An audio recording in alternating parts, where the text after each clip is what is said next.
like he didn't pay his bill, but that's all right. But but I know. listen, let's go Yeah, ahead, Stephen Smith. Before everybody jumped on, you were starting with the depth chart. What do you have for us this week? I mean, okay, so when you look at this, spring practice is coming up right now. Well, not right now, but the next couple of weeks, and I'm the one position that I'm really the most excited about seeing here in terms of Alabama. I know Marvin's got quarterback, and I'm excited about quarterback too. But this defensive secondary is where my attention is, and especially with you got Battle gone, you got Branch gone, you've got DeMarco Helms gone, Kool-Aid, you got Eli Rick's gone too. Kool-Aid McKinstry comes back. Who's the other corner? Because it's going to be up to Earl Little the second and Terry Arnold. With Malachi Moore back, where does he fall in this? And then King of Downs. I think of the defensive backs, can King you of hear me, Downs, the Justin? freshman from Georgia. He may be one of the freshmen that could see some time here in the secondary. So, how is that group going to shape up, especially with the guys with Branch, Battle, and Helms and Rick's gone? I gotcha. Hey, listen, we talked a little bit about it, before we jumped on the show. One of the most impressive debuts as far as a pro goes, AJ McCarron showed out, did his usual thing this past Sunday. 95% of the game was roughly boring. And if you tuned in for the last 3 minutes, you definitely got some excitement because AJ McCarron at that point said, you know what? I've had enough of this. My Bama gene is in overload right now, and we're going to do this thing. 3 minutes to go, he took control, and the comeback was on. Steven, if you want to take us through that, man, I, I, let I'm us know I'm what happened. I'm just gonna say this. I mean, fourth quarter, the money quarter, he goes 11 for 14, two touchdown passes, threading the needle. Yeah, a couple of really big third down completions. The second touchdown he threw, the one that won the game, he threw it between three defenders. Mm-hmm. I mean, he put that ball dead on a zip to the back of the end zone, the pro there for the catch, and you win that game 18-15. But what was awesome was his post game presser, where you've never seen AJ be this emotional. The last time he was, it was the 2012 game against LSU, where it throws the screen pass to TJ Yeldon, you beat LSU. AJ cries there. Kevin Norwood has to come over and kind of console there. But this moment here, a bit more emotional as AJ played 9 years in the league, and I still hate the way the Bengals did him, taking Andy Dalton over him, for lack of a better term. I still don't like how the NFL did him, but in terms of still proving that he can still play the game, very proud of what AJ was able to go out there and do. No doubt, no doubt. All right, Marvin and Bo, I'll let I y'all lead missed it. off. You I missed missed it. it. I was That's out right. He was in ATVing. international waters. I forgot. Living Look, the lifestyle of the look, rich and he, famous. he was out there being the well conditioned version of P Diddy. Well, you know what, Marvin? One thing I think you can add your thoughts to, and Bo, I'm sure you can throw yours in. It's time to talk about giving Jalen Hurts that payday. We're talking about giving him a big bag. Your immediate thoughts, guys. What does that man get paid? Do we give him the big bag? Is he proven enough? How are y'all feeling about it? I think he'll get a payday. I think he'll get a very nice payday. Um, the guaranteed money will probably be the issue. I think the Eagles are paying very well. But now, are we talking the level of Deshaun Watson, Patrick Mahomes money? That remains to be seen. But I think it'll be well north of 40 mil per season, though. Yeah. Well, they're saying that quite possibly he could exceed Josh Allen's contract. So that's 258 mil altogether. If that's the case, I mean, he got to the Super Bowl and, he almost won it by himself. The defense would have done their part. We could be looking at a Super Bowl winner right there. But either way, tremendous season, all pro, did about everything you could ask for him to do, outshined a lot of other players in his position. To be honest with you, I think he got a little cheated. Not to take anything away from Patrick Mahomes and what he did this season, but Jalen Hurts deserved that shine. Bo, how do you feel about getting Jalen paid right now? Is it warranted, or does he have a little bit more work to do? I would say pay the man, you know, give him his flowers while he here. So That's all I would say. You know what I'm saying? Pay the man. You know what I'm saying? He always overcome adversity. And he always the one with the monkey on his back, and always have to fight against, you know, the crowd, and he's done it at every level. So yeah, I think he deserves it. Okay, no doubt. And it's time to pay him. This turn it over now to the Bama side of things. It's kind of quiet right now, but we've made some offseason moves. As you know, we got Kevin Steele, but we've also added some analysts, some familiar to the program. Joe Pendry's back. Ken Whisenhunt's here. Sal Sunseri is still here. They say out with the old and in with the new, but that's not exactly what's going on here. Is out with the new and in with the old. But what I'm seeing here, guys, is we've been so fixated here in recent memory with how can we grow offensively? How can we continue the tradition of joyless murder ball? And I think what we've done is we've kind of ignored what got us there, the foundations, that toughness, having that defense that makes people piss down their leg when they come against on the field. And I think having that missing, Coach Saban's over here looking at Kirby Smart. He's seeing that what he's doing was the cocktail for 2 national championships. I think Saban's tired of seeing that happen. I think he's ready to bring back the old school guys to get us back where we used to be. So my question is, yes, their resume is tremendous. You look at each of them individually, what they've been able to do. Do their ways of doing things, do their concepts fit today's player, fit today's mentality, especially now that NIL's involved? Run off the weak, keep the strong. They can't handle it. Oh, well, this is football. It's a contact sport. If you're a cupcake, go be a cupcake somewhere else. There is my man, Marvin Constant. On my end, I think they can.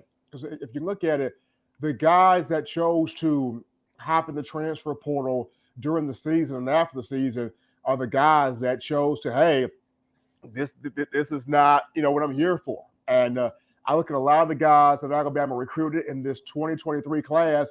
They want that toughness. They want that demeanor. They want that discipline. You hear guys like a Caleb Downs, a Justice Haynes. A lot of those young men talk. They came here just for that type of mentality. And when you look at Kevin Steele, he's going to bring that, especially with keeping things simple, beat the guy in front of you, beat guys up, play ball. Ken Whisenhunt, I know it didn't work out for him in the NFL, but another tough-minded coach who's going to bring the same thing. Sal Sunseri, we know who he is. Mm-hmm. He's basically the Italian mafia. Sal Sunseri is going to bring that. And then you got Joe Pendry, who's a special assistant here to Coach Saban. Pendry was here for the start of all of this.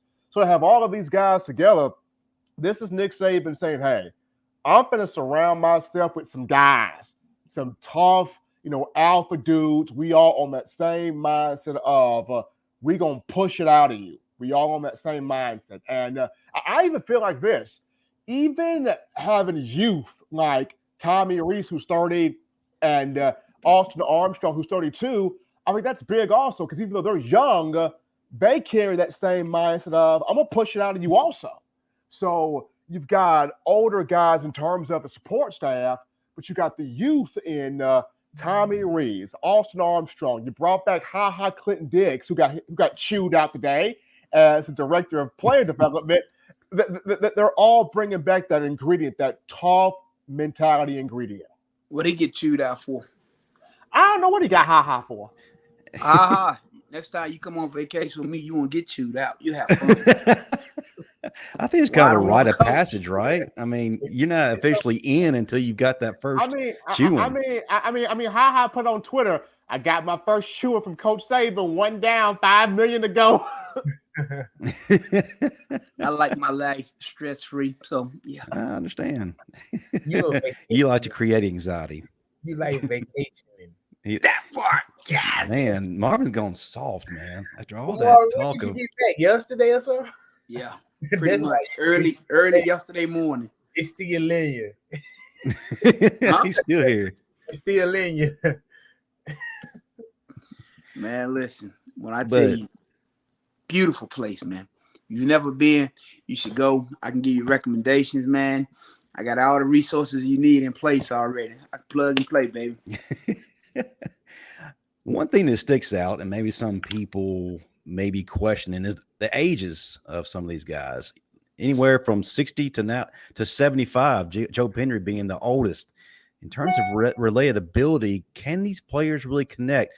I have no doubt that Joe Pendry can connect to these guys. We saw what he did in 2021 when he was called into emergency duty and was able to get that line looking right against Georgia in the SEC championship and then the playoff game at Cincinnati. But in your eyes, guys, can the players connect well with these guys that are a little bit older than them, maybe that they like? Listen, man, it ain't an issue of connecting as much as it is an issue of respect and understanding what this coach is here to do. See, that's the problem. Everybody want to be people friends. Everybody want to connect. Damn all that. We got to get beyond this BS, this BFF culture of, oh, let me be your friend. Let me not raise my voice. Let me hold your bull crap. Listen, man, you are there to coach, do a job, choose some asses along the way, lay the law down, and get the best out of these kids. You will never do that trying to be the BFF. This whole nice guy thing, I'm so sick of it, man. I am over this nice guy. Coach crap, man. Get back to old school, gut check, football. Hey. The way Marvin did that, y'all, it reminded me of the Family Guy episode where they had John Matt in the booth going, football! Come on, Pat. Football. What? How do you take a violent contact sport and turn it into cheerleading, basically? That's what we're doing. We're turning it into cheerleading. I don't see any cheerleading. I was watching that fourth quarter video recently. It looks like Kevin Steele was. He looked like he looked like Clint Eastwood from Gran Torino, ready to just tear into anybody who looked sideways at him. Better from Gran Torino than the mule. The mule, he like he on his last leg. Oh my God. But no, but you need that old school tough guy enforcer, man. This whole nice guy thing is why we've been getting our butts kicked, man. Get rid of these nice guys, man. I'm sorry. As a coach, yeah, it's your duty to nurture, to raise and coach these young men up. And a part of that is making them a man. In order to grow from being a boy to a man, it requires you to go through adversity, through some challenges, let your nuts drop, figure life out. Okay, I shouldn't go this way. I need to go this way. Real simple. Man, I'm telling you, that it could have been figured out last year, but our last 5 years. Is this Marvin's play to join the coaching staff now? No, they don't give me enough vacation time. Can't do it. I don't know if they give him a scooter either to. Never mind. But we talk a lot about the fourth quarter program, and I don't think the audience clearly understands exactly what's all involved. Yeah, sounds awesome. The videos look great, but from somebody who's been through it, what is it like? You know, it's more than just some catchphrase we throw out there. What's the real life of the fourth quarter program? So they understand what these guys might be facing. Make you think, do you really want to play football for Alabama? Also make you think, am I good enough to play? But it's just really Coach Saban talked about it in one of his interviews about being tough. So you got to be mentally tough and physically tough, to play this game of football. And I think that the fourth quarter program is part of the mental side. Because like when you get tired, you start to lose focus and think about, you're not focused on what you're supposed to be doing. So that's part of the program is to try to, what it going to take to break you, and that Coach Saban talk about it a lot. And that's part of what fourth quarter is about, is what it going to take to break you. And that's how we won a lot of games in the fourth quarter. And because we was in better shape than the other team.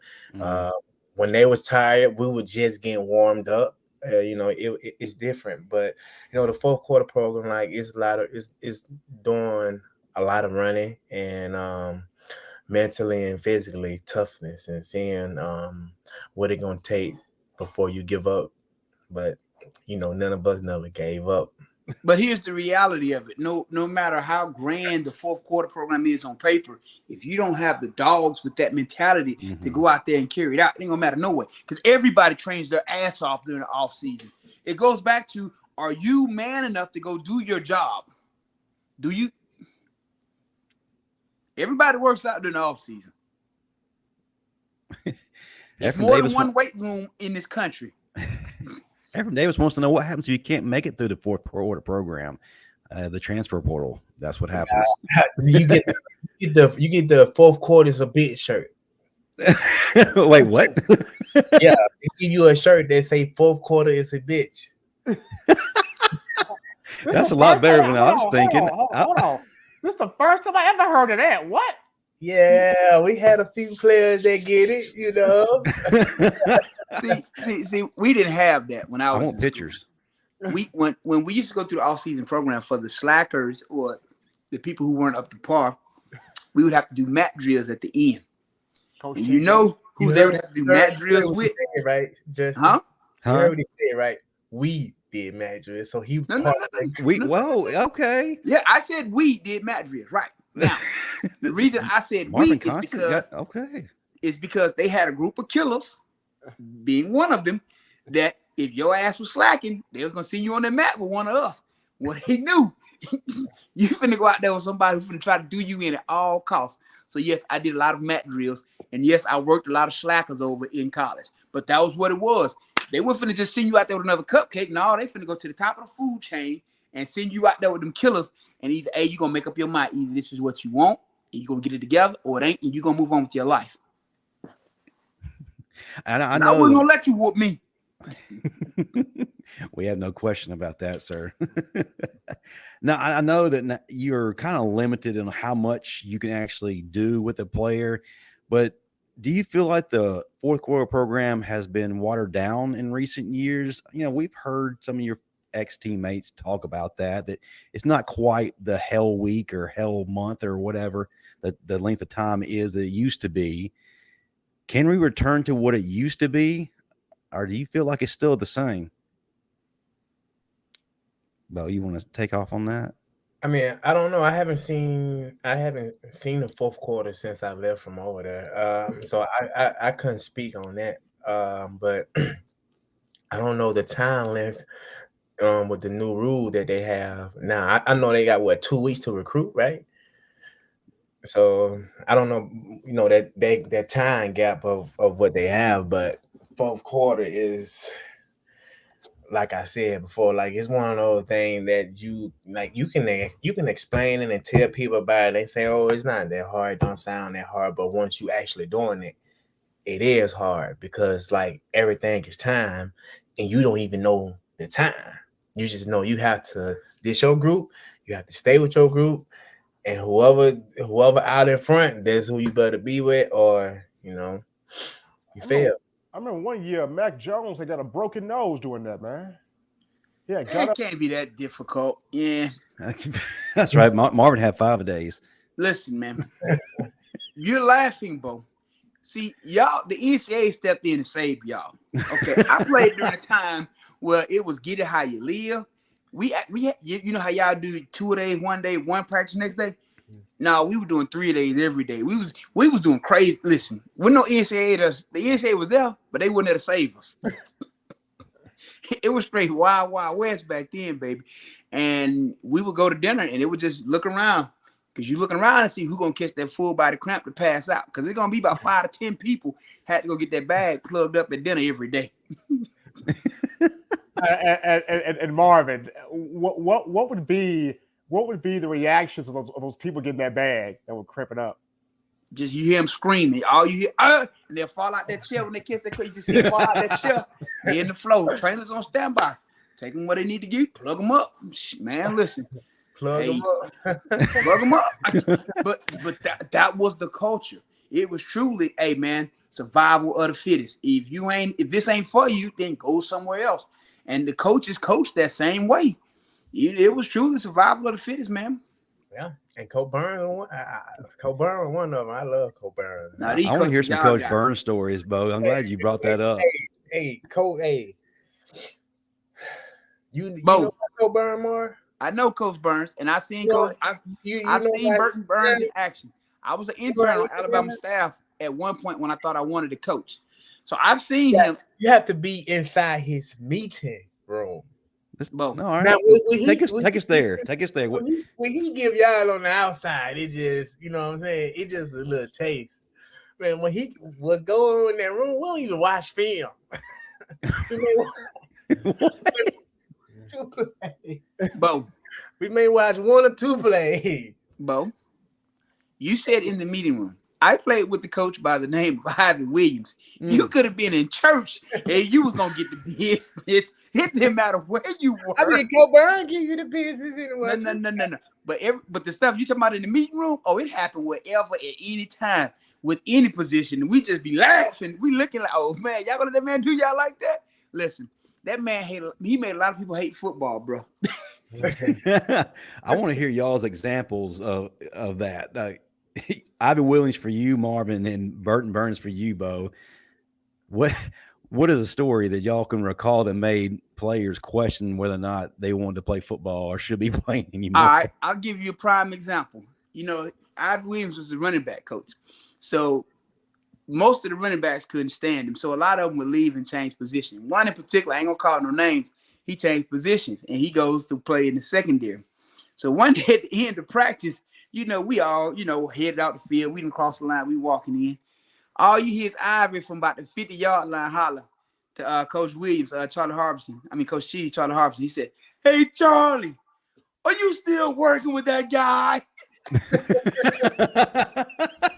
And all you heard him say, "I can't stand that muck." He had them dudes want to kill him, man. I kid you not. Like, man, oh my God. That man told Dustin McClintock one time, he asked him what was his major. Dustin said marine biology. Ivy said, "You're gonna drown." It was brutal, bro. That's exactly how Coach Brown was. And he asked this, he asked this one guy, he asked him what was his major. And I forgot what he said. It had something to do with building like planes or whatever. And Coburn said, "Oh, hell no. If they got you building the plane, I won't be riding now one of them MFs." But that's just me telling you the PG stuff. It's some stuff I can't even say on here because I don't even want to add him out like that. But it was rough, bro. It was rough.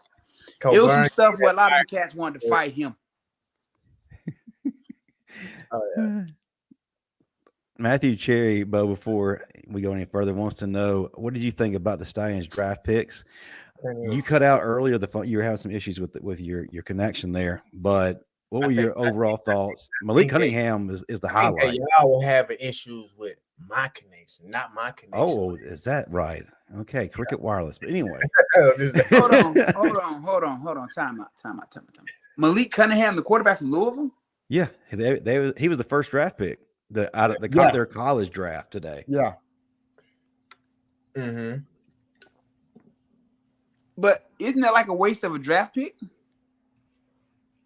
I don't see it's getting depth right now. Then that's what essentially the college because their season starts in April, right? Yeah. If Malik is preparing for the NFL, what's the likelihood of him playing in April, fresh off pro day and getting ready for the NFL? That's a question I can't answer. Because to me, that's like a wasted pick because most kids coming out of college aren't going to go play in the USFL until they explore their options in the NFL. Right. So right away. Right.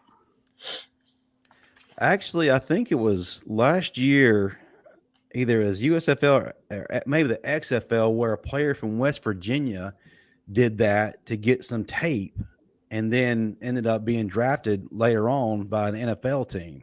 So can that same rule be applied here for, say, Malik Cunningham? No. No, it cannot be applied because during that time, you have to understand the draft is in the end of April. We start the beginning of April. I got you. So Or to maybe me, it's that's more. just like you. It's Maybe like he. buying an electric car, but you don't have a charging station.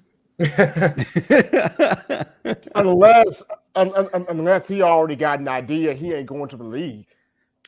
or maybe he's projected late round free agent. This gives him an opportunity Somebody to will see give the him field.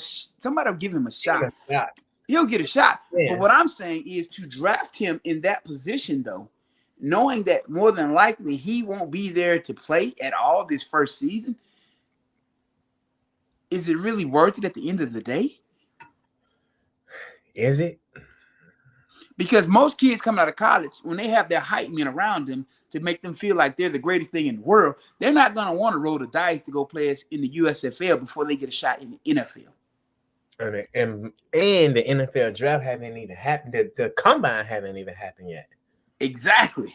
Pro day ain't even came up yet. Exactly. So that's what I'm saying. So to spend that draft pick on somebody who you probably won't see this year at all, probably if he were to get cut, maybe you have his rights now. You'd see him the following season because by the time the USFL playoffs and championship roll around, NFL will just be going to camp, right? Right. We Right. will. So you won't even get him, even if he gets cut this season. 2 weeks after the championship game they start. Right. So even if he gets cut, they won't get him this season. So I don't know if it was a pick to retain his rights for the following season. I was wondering about that. The CFL will do that. They actually did that with John Mechie. Yeah, they did that to me too. Bums. Saskatchewan. Too cold for you up there, huh? Yep, wasn't doing that. My knees like old Buicks, baby. We weren't finna subject them to that cold out. Oh, old Buick back then. What was the real old Buick like? Yeah, because at the time the Buick was actually considered, a pretty good car back, when we only had 3 channels, Marvin. No. In the late 90s, the Buick, if you had a Buick in the late 90s, you were still starting it and holding the gas and the brake at the same time until it jumped at 100 times before you put it in gear. Yeah. My homeboy had a car, man. He like it a crank, but you can't take your feet out the gas. Holding the gas and the brake at the same time, and then when it give you that jump, you know it's ready. Go, that's when you know it's ready. But the CFL is good for that, for drafting a player just to maintain his rights. But it's different in the CFL in terms of you having a limit on the amount of Americans you can draft. So it's not like they're so dependent upon a player from over here because, again, the majority of their roster is not going to be from America anyway because they don't have so many of us. Whereas 40%, right? I don't even think it's 40% no more. Because they got to have 60% of Canadians on the team. Something like that. But right. So whereas, again, with the Canadian Football League, it runs a month ahead of the NFL. So if a guy gets cut, you're more likely to be able to get that guy to come and be productive that season. Whereas with the USFL, they're finishing before the NFL even starts. Okay. It's like buying a girl a prom dress before you even ask her to the prom. We are giving contractual advice and prom advice here on the Bama Standard. I'm telling you, man, we're not like other shows. Other shows don't offer this. The relationship. This is rare. But I'm just saying, in terms of building a team and building a roster, if you spent this draft pick on him, are you saying that, okay, we see Jamar as our long-term solution? Now we're just drafting him for down the road. They also can be thinking like this. All right, we got this draft pick first, right? We got this quarterback. We got Jamar and Alex back. So we got 3 quarterbacks now. So if this guy get drafted, it opened us a spot that we have an open spot if he get drafted. That way they can pick and choose what position. If somebody get hurt at linebacker, somebody get hurt D-line, whatever position. If we lose that QB in the draft, we'll have a spot open for another position. Because we carried 3 QBs last year, but the third QB didn't practice. He never got any rep until Jamar was tired. But if you're looking to fill another position, why not just draft that position and get a guy you know who's going to be readily available once camp starts? Because basically, we are filled up in all the positions. You're full at quarterback. You had a quarterback controversy last year in Birmingham. What you do? So what I'm thinking that they're thinking is that, okay, we get this QB. If he go, boom, we got an open spot. If somebody get hurt, we can go and grab this person or grab that person. That's how I'm thinking that, because you're dealing with Skip Holtz, so you gotta. I know how Skip thinks now. So he thinking ahead. He not thinking about what's right now. So like, what we probably be thinking about and what Skip thinking about is totally different. Hey, like, do me a favor, Bo. Open up spot. Bo, do me a favor. Tell Skip I got some beachfront property in Tennessee for sale too. Hey Marvin, you're relating to a lot of people in the audience tonight. Fred Turner says 1996, my Mazda 626 was stolen. That's how I got it back in Tuscaloosa. You had to use brakes and gas at the same time. Yeah, you had to keep feeding gas to the engine so it wouldn't stall out. I'm telling you, man. Yeah. Real life practical advice here on the Bama Standard. Hey, man, we cut off at the stop sign. 3 cars behind us. Some of my homeboy cranking it up. He trying to get that thing crank. I said, man, F it. Jim, when he get crunk, just throw it and drive. You know what I mean? So he did exactly what I told him to do. Man, we went to fish tedding all the way down the street. I almost ran into him, and we stopped. We come up on a curve. We stopped dead in front of this building, like dead in front of the building, like just like that. Dealing with them 96s and 97. Man, sound like the Sanford and Son Grand Prix. Carburetor. Steven, I want to get back to you. We got a question in the audience, but before I ask this question, I do want to pose a question to you as far as hiring Ken Whisenhunt. Now, he didn't really do well as a head coach. We got that, but he's great as a developer of players. He's great as a coordinator, one-on-one kind of guy. Do you feel like he was kind of hired as an insurance policy or a Obi-Wan Kenobi, if you will, to Tommy Rees being so young to the game? I can see that. I can also see Ken Whisenhunt is very good also at crafting relationships with folks. He's not one of those best friend type people like Marvin mentioned, but he's also really good at crafting relationships. And one of the biggest things a special assistant to Nick Saban does, you have to excel at in-house recruiting. So when these young men, when they come on campus, when they visit, you got to be able to get that kid's attention quick. You got to sell them on the program, sell them on the standard, the do's and don'ts, the regulations, all of that type of thing. And not just that young man, but that family also. And Ken Whisenhunt, very keen in crafting those relationships at those camps, crafting relationships at the coaches clinic, and all those different things that Coach Saban puts on. So I think not only was he brought in to kind of help, a young Tommy Rees at 30 years of age, but I think even more so than that, Nick Saban knows, hey, this guy is good when it comes down to roping in relationships, especially on that recruiting front. Gotcha. Roll Tide 65 was wanting you to bring forth any kind of information about changes to the strength and conditioning program. Are things, aside from Marvin Constant joining, of course, are things still the same? Or are we looking at some possible changes down the road? You and I kind of talked, hypothetically, why don't we look into bringing Shawn Williams back to Alabama, currently at Oregon? Be a great addition to have it back in the weight room, but any changes? Well, right now, I think ever since Dr. Matt Ray left for the NFL, there were changes. There were some things that were different implemented then. Dr. Matt Ray was the speed guy. He was the guy that had all of these different workouts set up for each player. And the people are like, wow, this is cool. This is innovative, something different.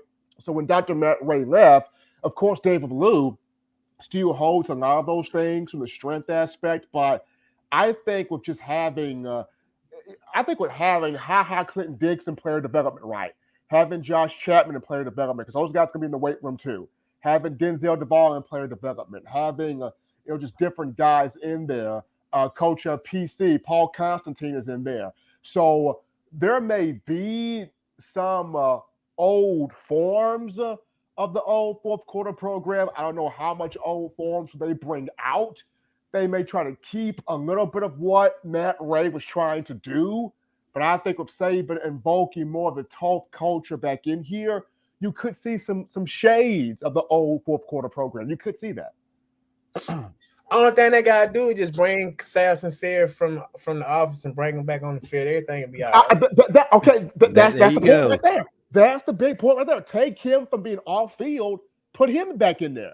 Yeah, and then just bring Burburn back, then bring Bobby Williams, go get Lance Thompson. You know, Bobby Williams. Now, Bo, if they bring Lance back, it may be too many fights going on. That's what I'm saying. Don't we need that? That's exactly what we've been preaching on here. We need that toughness. We need that out the mud kind of mentality. Everybody get their own, man. I'm telling you. And then for the receiver, we should just go get Signetti again. I mean, there are a lot of viable options out there at coach, but the question is, who best aligns with our desired end goal? You know, I think a lot of times we get too caught up in names and that flashy, fancy new toy. Listen, man, I don't care how flashy and fancy the toy is. If it's not getting the job done, then it's time to look for another option. Corey Miller. All right, Corey Miller. Boys, that's why you go get them boys who are Jet name, who don't care what they look like, you know what I'm saying? And gonna give it to them raw, uncooked. Still, you know what I'm saying? But so that being said, is there a need to go out and get more, or we kind of set right now? I still don't understand why we have not hired Deshae Townsend to coach our secondary. Okay, there's still an opening for a safeties coach, so Marvin, that could still be in play. That could still be in play, Marvin. 13 years of NFL experience, All-American. Bo Davis will get them right. Man, you have about 80% of the team that transfer portal.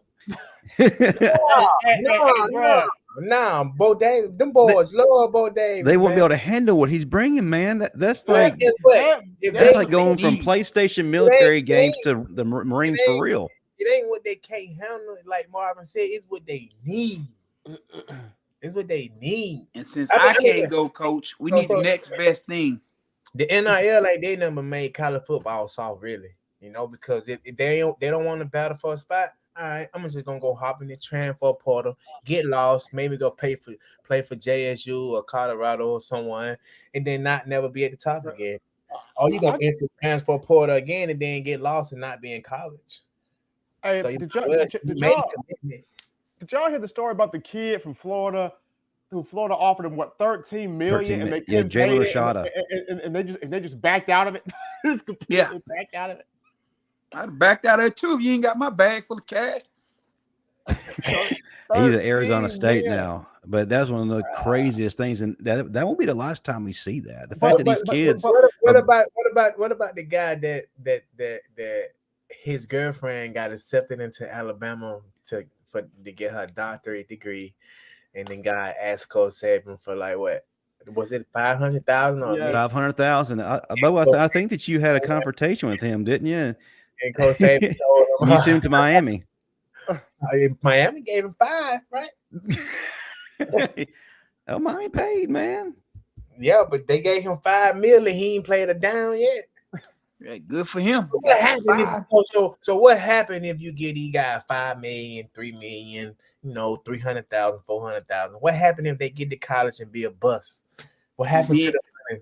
What happened in Costa Rica with me in Spanish? Exactly. Mama's gonna be teaching a class to these guys about how to maximize their NIL. Yeah, he teaching the class, he gonna be getting their money. Exactly. He's gonna be getting a high percentage off of that. Nah, I can't work in college athletics, man. Will I still get my 3 weeks paid vacation and still get off, at a decent hour? No. See, I ain't working till midnight. I'm not doing it. Just I mean, work but out Marvin, from your house, Marv, over the phone. If you don't know what you do with your money, call Marv. Yeah, I can help you with that. I did that one time, and I ended up losing a lot of money on a stock he recommended. Said it was a sure thing. Yeah, Tesla stopping to go down. hold on, what's going on with Tesla? Tesla been having a lot of accidents lately. Yeah. Oh man, Recall, lawsuit. Oh man. Marvin, I'm telling you, man, we have some great fans here. Brittany B. Marvin, if you want to coach, we'll get you a mall cop scooter. Don't worry about your knees. We got you.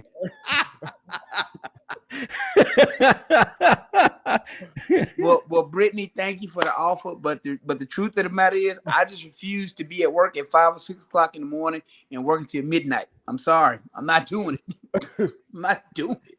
she gave you the mall cop scooter, bro. You gotta Telling take you, the man, scooter. you could get you one of those Listen, little man, license I am plates that not says working- Hitter 45. I'm not working 18 to 20 hours a day. I love football, but I don't love it that much. No. Well, before we move into our closing segment, guys, who were some of the guys that benefited the most or you saw rise up in the fourth quarter program, or Marvin, in your case, the equivalent of what you experienced while you was there? What do you mean? Who? To my now? No, when you were there, who is somebody that really made a name for themselves that kind of rose through the ranks and was able to elevate himself to a better position during, I guess, your equivalent of the fourth quarter program? Besides you, when you were a redshirt freshman? I played with some killers, man. So all the killers, we was the enforcers. So nobody really stepped out there and really, I mean, because you got to think about it. So when we were doing our fourth quarter, for those who weren't up to par, like, so we would have to do these quote unquote mat drills, and we'll leave it at that. But usually if you were sent out there, to face somebody like myself, Cornelius Griffin, Kenny Smith, Chris Samuels. So you were sent out there to face somebody who was more than a formidable opponent. So to increase your stock to get through one of us probably wasn't gonna happen. So you're saying not one time anyone got the best of any of those names that you just listed? Not one time, Marvin. No. Listen, because it was a pride thing with us. We weren't gonna let you do anything to us, and you gotta understand something. So like me, Kenny, and Cornelius, we used to work out together, because all us benched over 500, squat over 600. So you're not talking about average human beings here, okay? So I got you. So yeah, you came out there with us, no. Nah. All right, fine. I'll tell you this. There's still a lot of stories to this day about some things that happened to people during the mat drills from coming out there with us that we still laugh about to this day. Huh? You should have given us a little bit of that earlier. That's what we need. Oh, come on, Marvin. This is the show people tune in to hear stuff like that, because they're not going to give it on all those other sugarcoating channels that are out there. Man, look, I don't want to make anybody out to be the bad guy. I understand. Myself and a few other people. But can you give a good example of somebody who rose through the ranks and kind of made a name for themselves? Or are you kind of on the same wave of thinking as Marvin here? Let me see. Someone, what you saying? Someone like in the fourth quarter program, who just kind of came out of nowhere, showed themselves. Levi Wallace, for sure. There you go. Levi Wallace, most definitely. He was a walk-on, earned himself a scholarship. Went undrafted. He played, started his last year, went undrafted, played 4 years in Buffalo. Now he's in Pittsburgh with his teammate Minka. So of course I would choose Levi Wallace. Okay. The difference is, you got to understand something. No. So my freshman year was our second full recruiting class coming off probation. So we were mostly all freshmen and sophomores on the team together, with a handful of juniors and seniors sprinkled in there. So the freshmen and sophomores, though, we were the mostly of the other enforcers. I would say that this was not, a rising moment in the fourth quarter program. This is one of those, Steve, why were you there moments. I'll just give you this. Why was I there moment? This was actually the spring practice. Bo, you was here when this was going on. It was 2015. It's a 2015 spring practice, and I'm out there, and they got Cooper Bateman throwing the ball. And so Cooper Bateman sits there, he throws a pass inside Bryant Denny. It bounces on the ground, comes off the ground, and the top part of the football hits me. Hits me in the balls. Hits me right there in the balls, and I fall completely to the ground. Beans. Yeah, like for real. I fall right there in the ground. And so the whole time I'm on the ground, the whole communications department, they're like, "You ain't dead. Get up, bruh. You're not dead. Get up." And so I'm looking at Coach Saban. Coach Saban looked at me, looked to the field, looked back at me, and just turned back to the field and started coaching. I'm like, is anybody gonna care? You didn't hear what Coach said though when you was down there? He doesn't use them anyway. It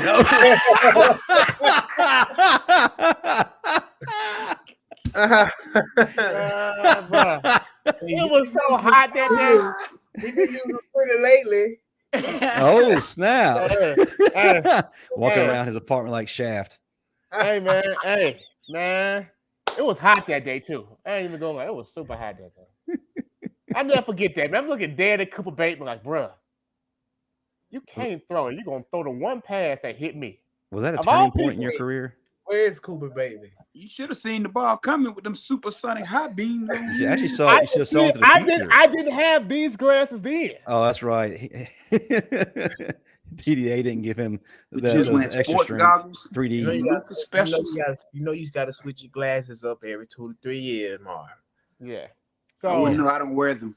So I think Cooper Bateman doing real estate now. Oh yeah, Yeah.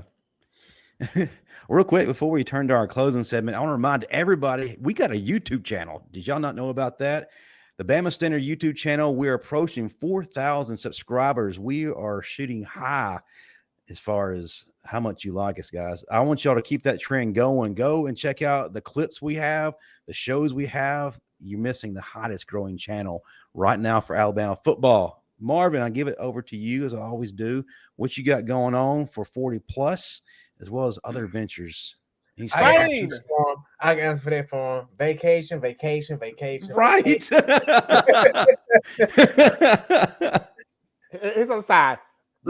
Not betting on bombs. Not betting on bombs. Refuse to bet on bombs. So my next vacation is until April, so don't do that. All right. No. February. It's February.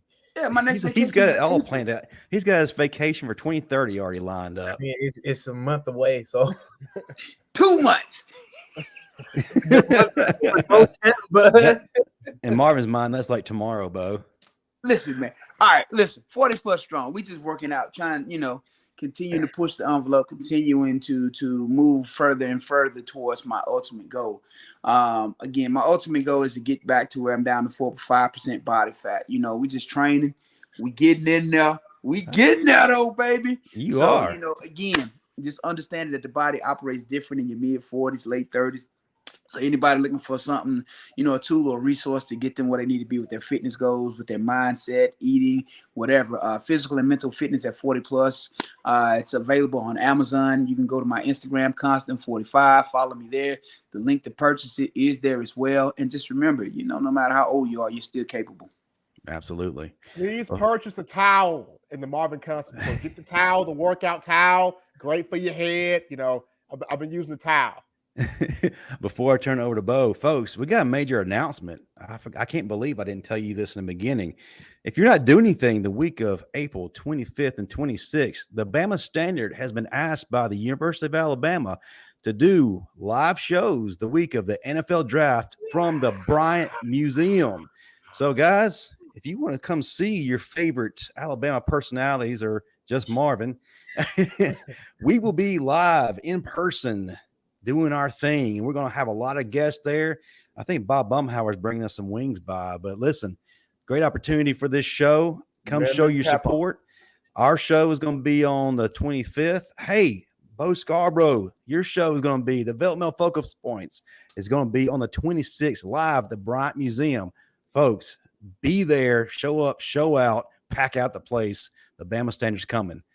Bo, I'll turn it over to you. What you got going on, and then finish up by telling us about the developmental focus points tomorrow night. I'm training. You know, I know y'all know I'm training still. Is that what you're doing? Maybe. Maybe. Yeah, you know, I'm supposed to come work out tomorrow, but 45 minutes that early? Nah. It's just a home gym, Bo. You ain't have to be scared. No, it was a 45-minute drive. It's just a home gym, Bo. You didn't have to be scared. If you would have told me, like, you know, hey, just whenever, just hit me up, then you could have stayed at my house. You didn't say that was an option. I have multiple guest rooms here. I know. Yes, the Marvin Constant estate.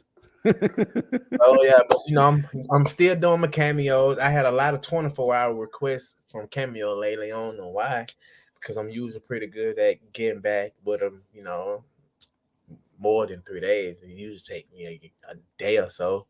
And clothing line doing pretty good. And yeah, developmental focus point tomorrow. We're gonna go at 7, and we're also gonna be at Paul Bryant Museum on the 26th. So if you want to come see me, Trent, Blake Sims, and Kristen Jones, we will be at the Paul Bryant Museum April the 26th. Awesome. I cannot wait. Don't you be down there stealing stuff either. Stephen M. Smith, when you're not stealing things, what you got going on for in my own words? I ain't stealing nothing. Anyway. We're going to be talking combine tomorrow on Alabama players going to the combine. I know the main names, Bryce Young, Will Anderson, but Jahmyr Gibbs is somebody to really watch because if he goes into this combine and he runs anything 4.2 or better, he could shoot up these draft boards. Bama's got a chance. 4.2 or better? Yeah. I think he's going to do 4.2. Sheesh. I think he's going to do 4.2. I've seen a 4.2 ran in person on one occasion by Fernando Bryant. He ran a 4.27, then he ran a 4.29. Do you understand how fast that is, man? I understand how fast that is. I saw Tony Brown in person run a 4.28. And that's crazy, Tony Brown. Didn't Bo Carroll do that to you in the Florida game, Marvin? Nah, because he couldn't make it out the backfield because we just tackled him and laid there, baby, to the Wow, man. But, listen, a few program notes, guys. If you hadn't watched it already, we have uploaded our interview with Shawn Williams onto the Bama Standard YouTube channel. It's hot right now. Go check that out. One of the best running backs in Alabama history. Definitely one of the fastest. Go check out our interview that Marvin, Steven, and I did this past year. Was that the one where I told Shaw I was going to get some stuff from the Nike facility? Yes, and Marvin was telling Shaw that they needed to get proper security to avoid you breaking in and taking everything. That's the reason I tell you to keep your hands in your pocket at the Bryant Museum. But next week's guest, Bo, you'll be excited because we actually have some offensive influence coming. One of the greatest to ever do it. Bobby Humphrey is going to be our guest next Tuesday night. Definitely tune in, check him out. We're going to talk a little bit of offensive side of things for Bo.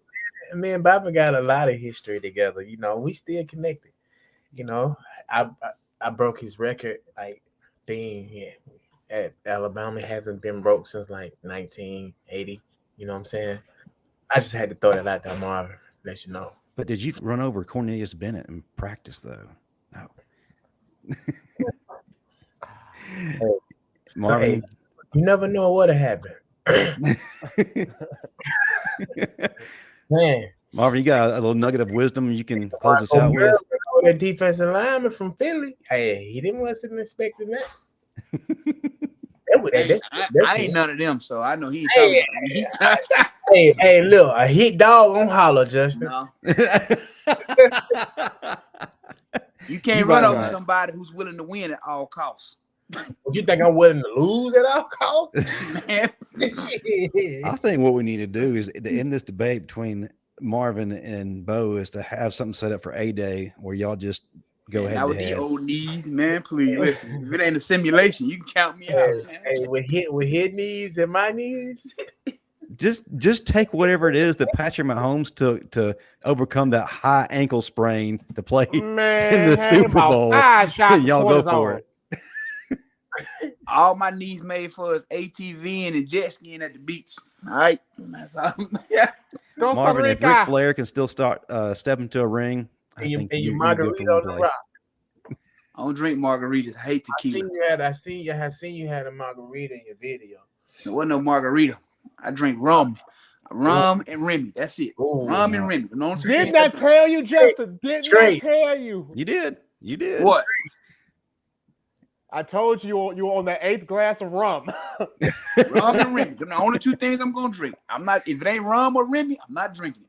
Don't lie. You had a 6-pack of White Claws out there. I thought you told me one day that you drank Bombay. Nope. Bacardi. Yeah. I drink Bacardi. Yeah. All right. So, any kind of alcohol advice? Tune into the Bama Standard. We cover everything: cars, stocks, alcohol. Get in the hole with me, you don't need a drink. Get in mine right. You see these traps? You see this net? You still Talking to in? me? Yeah, I'm talking to you. No, you gonna need your shot so you don't feel it. Folks, that'll do it for us. We'll see you next week with Bobby Humphrey. Hit that like button on your way out. Roll Tide. Roll Tide.